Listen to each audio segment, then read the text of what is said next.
Our first session for today is a writing workshop. Basics of writing, if I may say so, with Rajorshi Chakraborti. Kolkata-born Rajorshi Chakraborti, who grew up there and in Mumbai, now lives in Wellington, New Zealand. He has published 4 novels and a collection of short fiction. 2 of his books have been nominated in different categories of the Crossword Book Award. His 5th novel, The Man Who Would Not See, is due out in Australia and New Zealand in March 2018. Please welcome Rajorshi Chakraborti. First of all, I want to say a special thanks to you for coming out on a Sunday morning, and also when you could be at a session with one of Bangalore's favorite sons. And if I didn't have a workshop today, I would be there myself. So, and a special thanks for coming. Everyone calls me Raj, so please call me Raj. The way I had today's session in mind was to introduce you to some aspects of creative writing. I'm also a creative writing teacher alongside being a writer. To introduce you to some aspects of creative writing by asking you to participate in an exercise, in a writing exercise.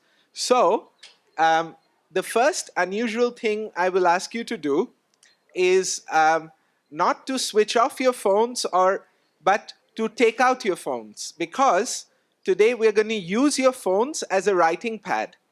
Instead of giving out pen and paper, I would request you to use your phones as a writing pad for this exercise. This exercise is everyone, yeah? Or everyone, whatever you have to write on. This exercise consists of writing three sentences maybe. And it's an introductory exercise, but it plays many useful roles. So, it's an exercise that involves a certain amount of introspection, which means looking into yourself, a small amount of invention, which is another big part of writing. Writing involves introspection and invention, making up. And finally, writing involves sharing, communication. So the third part of the exercise, for those of you who want to participate in that third part, will also involve reading out what you've written for the rest of us to share. And it's a very simple exercise. The exercise is to write down 3 things about yourself, and the only rule is that one of those 3 things is not true.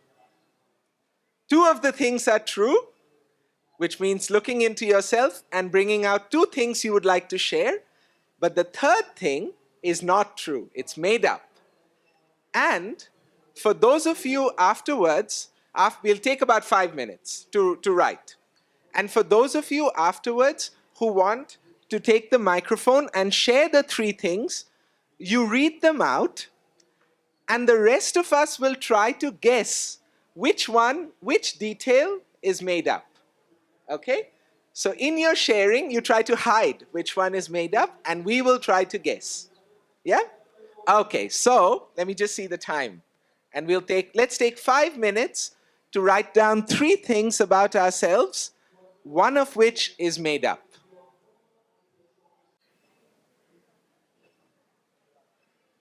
Shall we take 2 or 3 more minutes so that we have some time to read? Maybe 2 more minutes. So 3 things about yourself for newcomers. We are writing down 3 things about ourselves, 2 of which are true and 1 of which is made up. And later we'll read out those details and we'll try and guess which detail is made up.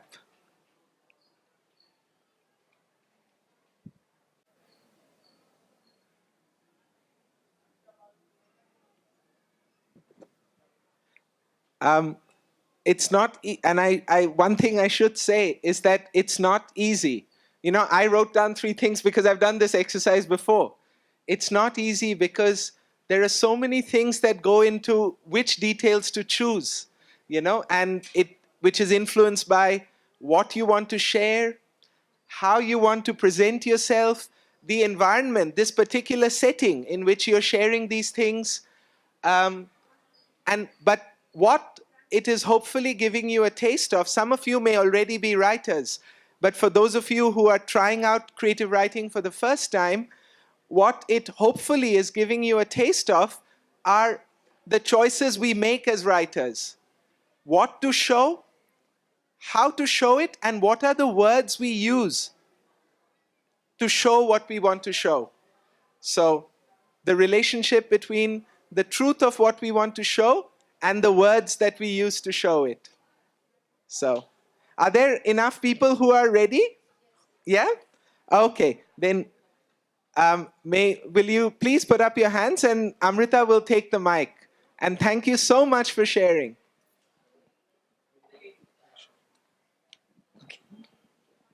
Okay, so let me remind you, at this stage, she will read out and we will try to guess which detail is made up. Thank you. Hi, thank you, Raj. Very good morning to all of you. The three things I've penned down right now is, my name is Preeti Sundar. I'm a Bharatanatyam dancer. I love sports. Thank you, Preeti. Thank you. So, any guesses about? I love sports is the made up. She said her name. She's a Bharatanatyam dancer and she loves sports. So, one final round of guesses before we ask her to tell. Sports. She's a dancer. She's a dancer. Right. And people who know her in person are not allowed to say. Okay? Okay, okay, Preeti, give us the answer. Yeah, it's the dance thing. I love sports. I'm a marathon runner. Wow. Well done. I think you fooled most people because the biggest guess was sports. So which one was the made up one? The Bharatanatyam? Yes. Right. Okay, someone else? We'll try and get everyone who's... Just tell us your name and... Good morning. My name is Amogha. My first sentence is, I am afraid of the dark. Second, I am not truthful. Third, I like art. I like art. So she's afraid of the dark, she's not truthful, and she likes art. Not truthful is the made up one? Tell us what the answer is. Oh. So you must have found it hard to make up the... Oh. Will you? Could we... This... You can do what... Yeah, you can do it as you please. Okay, one and then her over here. One more. Happy morning, everybody. I'm Anakta Prabhu from Saga Public School, Rohitnagar, Bhopal. My sentences are, I love reading books. I'm a Bharatanatyam dancer. I like metal music. Okay. She loves reading books. She's a Bharatanatyam dancer as well. And she loves metal music. Metal music. Metal music is the most popular guess. What is it? I like metal music. That's the made up one. That's the made up. Good guess. So in which we got... Okay, please. My name is Nalini. Hi, and, Nalini. I have written stories, short stories. So I don't want to confine myself with just one sentence. Okay. Is that okay? Well, we have time for only a quick, so... Okay. So... I love teaching and being with young children because it's a very challenging job. And two, I have been and I am still a very good wife as I supported my husband during his missile program, as he was the first missile was launched by my husband in this country. And the third, I'm an actor and I've acted in 20 plays. Wow. Now, you can tell Nalini is a writer because each of those sentences contain a story. Any quick guesses? She supported her husband who launched the first missile in this country. She's an actor. She's a writer. That could also be one of the ones. And what was she's a teacher who loves working with young people. The plays, the actor. Okay, Nalini, tell us. That's the made up one. Well, thank you, Nalini. I think maybe we have time for one more. Okay, one more because we'll also have some questions. Hi everyone, my name is Vishnu. I have written 3 sentences like everyone else. Okay, they are one, I'm a bookworm. Second, Say that again, sorry. I'm a bookworm. A bookworm. Second, I'm a coffee addict. And third, I'm an artist. Wow. Well, the bookworm is already made a bit believable by the fact that he's here. But he's a bookworm, a coffee addict, and an artist. Quick guesses? Coffee addict. Artist as well. Is that the right? True, true, true. Well said. Amrita, how are we doing for time? Oh, okay. Okay, so we have at least 3 more minutes for people to share, and then we'll take some questions. Okay, I'll leave Amrita to choose. Youngsters today.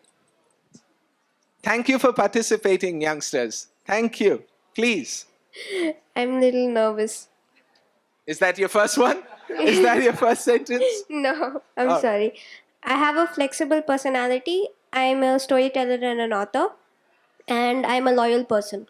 Wow. She has a flexible personality, she's a storyteller and an author, and she's a loyal person. Quick guesses. Flexible personality, and some have said author. Tell us. So you have a very fixed, focused personality. Oh, well, but in that case, congratulations for coming up and sharing with us, because that can't have been easy. Thank you. Thank you. Amrita is gonna. All right. My name is Raghavendra. I unnecessarily try to maintain a shroud of elusiveness around me. I'm a cinephile and I try to follow the middle path. Wow. So he unnecessarily tries to maintain a shroud of mystique around Elusiveness. around himself. He's a cinephile, loving cinema, and I try to follow moderation. oh yeah, and he follows the middle path. The third one. He tries to follow moderation is one guess. Other guesses? Moderation is the more popular guess that people have guessed correctly. I want to ask, did people enjoy the process of doing this exercise? Cool. One more. And Hi everyone, my name is Amrita. Okay, my 3 sentences are: an extrovert and rebel by all means. I hate reading. Sometimes I just like to spend time alone in complete loneliness. Right. Second one is the most popular, that you hate reading. Right, right. Well, again, your presence here was a good clue that was. So, we have about 10 more minutes or 12 more minutes? 15 more minutes. All right, so we have 2 options. I came prepared to do another exercise which involves a little bit of poetry, or we can do a Q&A. What would the majority like? If you enjoyed the exercise, it's a very small exercise, equally small, or we can do a Q&A. Yeah? Okay. Okay, so the way this exercise works is, I'm going to read you a very beautiful and short poem by an American poet called Langston Hughes, who lived from the 1920s to sometime. He's not here anymore. But it's a beautiful poem, and I'll read it to you twice, and then I will ask you to replace 2 lines in the poem with lines of your own. Yeah? So I'm going to read the poem and then ask you to replace 2 lines in the poem with lines of your own. Okay, so I'm going to get this poem out.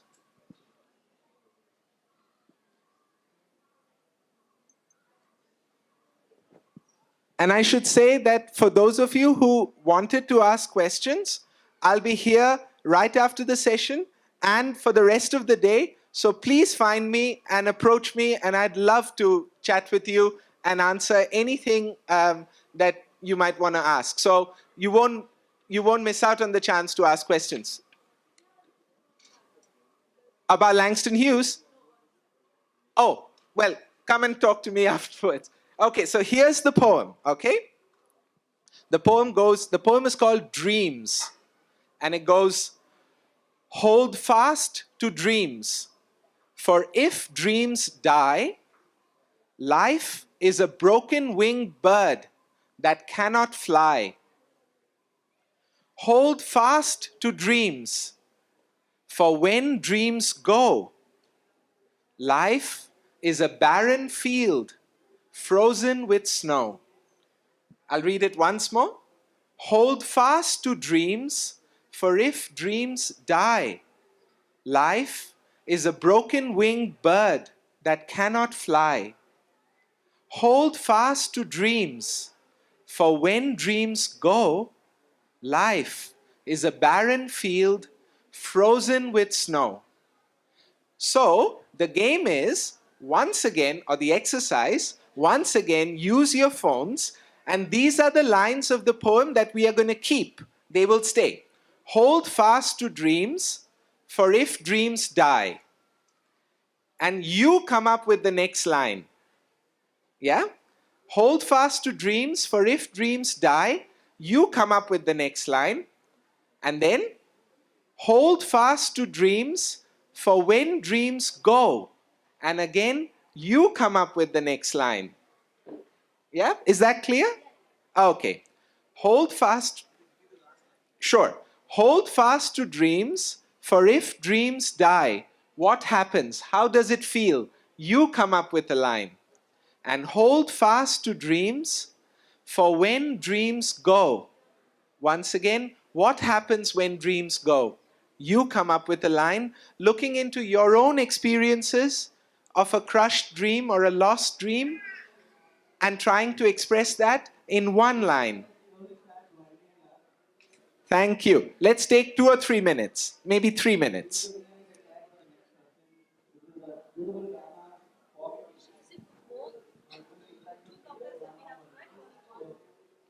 If you have time to write one couplet, that's enough. If you can do both, go for both.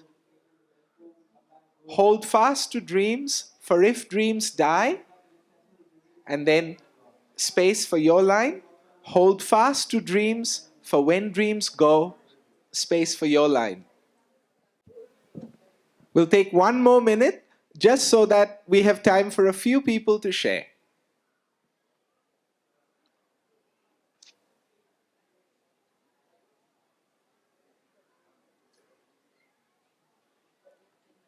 Oh, we do? Oh, okay. We might have time for quite a few people to share because we still have 10 minutes. Half an hour is quite a long time if you work fast. A lot can happen in half an hour. But it would not happen if all of you did not participate with so much openness and enthusiasm. Thank you so much for that. Okay. Hold fast to dreams, for when dreams go. Okay, do we have any sharers who are ready? Okay, Amrita will choose and come around. Thank you so much. Yeah, for the die part, like I'll continue beyond that. Life is like a motorboat without a roaring engine. Wow. And for the go part, Read the whole if you... Okay, just read. I'm not recalling. So go part, I couldn't get it that much, but I have added life is like, since a cricket session is going, I'm also a cricket enthusiast. Okay. I said like life is like a cricket innings without 4s and 6s. Wonderful. Life is like a motorboat with a dying engine, and life is like a cricket innings without 4s and 6s. Lovely, lovely, without fireworks. I'm glad you're from New Zealand. Right. Our batsman. So, I don't write poetry, but I've given this a But you've shot. given it a try. Yeah. Hold fast to dreams, for if dreams die, all that's left of existence is but a day's a lie. Wow. Hold fast to dreams, for when dreams go, it leaves life barren in a torpid, desolate flow. Wow. Thank you. That is poetry. Wow. Well, mine is quite short. Hold fast to dreams, for if dreams die, the stargazer is blinded and cannot see the sky. Wow. Hold fast to dreams, for when dreams go, life is a silent river without bend or flow. Wow. Wow. I feel like an old mushaira where you go, "Wah, kya baat hai, kya baat hai." Hold fast to dreams, for when dreams die, we become a shadow, a living, lifeless ghost. Hold fast to dreams, for when dreams go, we become still, a river that stops to flow. Wow. Wow. Well done. Many rivers and water bodies. Wow. Hold fast to dreams, for when dreams die, There is no whisper, but only a sigh. Wow. Hold fast to dreams, for when dreams go, it becomes a field with no more seeds to sow. Wow. Wow. There is so much talent in this tent. Some of you must be writers already because there is so much talent in this tent. Please. Okay, so hold fast to dreams, for when dreams go, the smiles desolate in places where we cease to go. Hold fast to dreams, for if dreams die, the compassion to live exists in a conundrum of jive. Wow. Whoa. That's a hip hop line.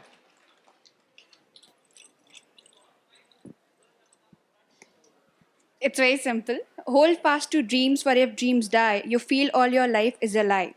Hold fast to dreams, for when dreams go, life goes to an all-time low. Wow. Absolutely. So much truth in those two sentences. And that's what I want to say, that in these images, there is so much truth.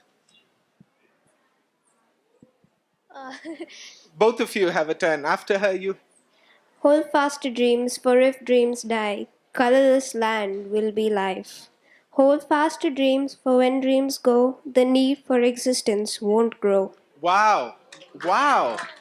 Thank you. Wow. Please. Mine is a little different from what everyone has said. It's not the dreams of aspiration wala dreams. Okay. It's more like the literal dreams. Okay. Okay. Hold fast to dreams, for if dreams die, it means my toddler has woken me up early on a Sunday and asked, why oh why? Wow. Hold fast to dreams, for when dreams go, my kids don't let me snooze on weekends and I wonder when will my brats grow. Oh, well, I have to say that's wonderful. But I have to say, is that your little one? She's been wonderful at this session. Judging by her behavior this past half hour, I think you're being a bit unfair. All right. Oh, okay. Right. Hold fast to dreams, for if your dreams die, you may be alive, but your life is but a lie. Wow. Hold fast to dreams, for if you let your dreams go, your life is only a stream bubbling with energy that cannot flow. Wow. Thank you. And the other thing is, looking into your own experiences, how many words keep coming back? For example, Amrita pointed out rivers come back, flow, and a feeling of life being a lie. Just the last one. And it's not just because, the word lie rhymes. It's because it's the coming together of a rhyme and something truthful. Get up. Okay. Hold fast to dreams, for if dreams die, life is a broken wing that bird cannot fly. For if dreams go, barren field with frozen snow, time will not come again, bro. Wow. Time will not come again, bro. Time will not come again, bro. Oh. Thank you all so much. I think we've run out of time, and the next person will come onto the red couch. But really, thank you so much for your... Oh, you've got 5 more minutes. Oh, okay, we've got 5 more minutes. Should we have a couple more readers, or should we have questions? Okay, so, but there really is a wonderful amount of talent in this tent. And for any of you who have any questions about how to take further steps with your talent or with your interest in writing, please feel free to ask a couple of questions, because we have time for 2 or 3 questions. So my question for you is, so when you're writing, okay, and you have an audience in mind, but there's always people that are going to be dissenters or people who are not going to like your writing, and you have an idea that what I'm writing about. So I'm a journalist. Yeah. So I get to face this dilemma very often. So how do you balance your writing in order to, also look at the other people's side, and, what are the pointers that you would like to share in that context? The people who you think might not like what you're coming up with as an idea. Right. So, being considerate towards them, how do you do it? Right. That's a very good question. Like the audience that you have in mind, and I think, writing, I would say that journalism is different because you're writing to express the truth about something, that a factual truth, but as much as possible. If there's no one else. But writing creatively, I would say is an act of balancing two things. It's an act of balancing truthful self-expression to try and express something that you feel as truthfully as possible in all its complexity and in all its nuance.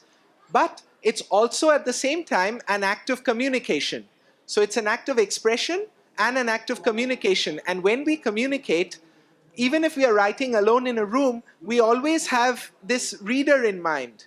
Someone who will, and perhaps we don't have an expectation of whether that reader will be male or female or anything. The one thing we hope for is that the reader will come to our text with a degree of openness and a degree of attention.